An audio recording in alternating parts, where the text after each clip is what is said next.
This all started around 2020. Most people you talk to, they wake up one morning and all of a sudden something's wrong. Mine didn't happen that way. It was very gradual. I went to the doctor. He ran me through a battery of tests looking for all sorts of autoimmune diseases, and everything came up negative. We basically ran through every possible scenario that it might be. So we don't know what's wrong with you, but we think it's something involving the small blood vessels in the spinal cord, and that's it. That's the best we can do for you other than PT as you need it. So that's how I got here. It's a little frustrating because when you have one of the defined diseases, as bad as they are, they have treatments for them.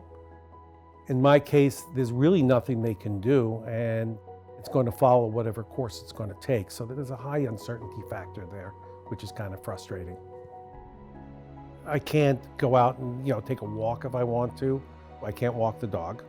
I can't take out the garbage. And I miss being able to do the things that I feel like I'm supposed to be able to do. My leg feels like a log that somebody's trying to set on fire and at the same time crush it. Everything from the waist down is affected, and you have to learn to cope with that stuff. Probably my biggest strategy for pain is keeping busy and keeping myself distracted doing other things. And one of those was getting engaged in SRNA. Also, too, it would be nice to meet somebody who is kind of in my situation. Very few people you meet on the street have anything like this. It's pretty rare. I asked for a peer connect. I wound up with Paul Garrett. He and I are very similar. We're both optimists by nature, and so the two of us talk about what we're going to do next.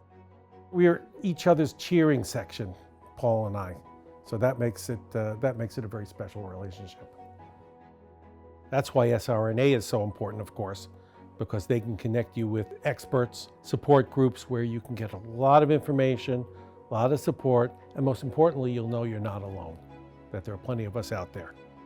To somebody who's just been diagnosed with transverse myelitis or related disorder, make sure you connect with somebody who has an understanding of what it is and what it's like.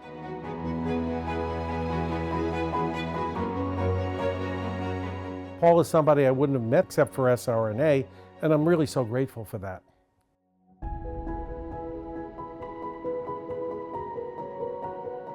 I don't really know what the future holds.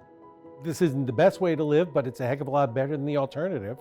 So I hope to live a long life and see my family just grow and be happy, and keep going as long as I can.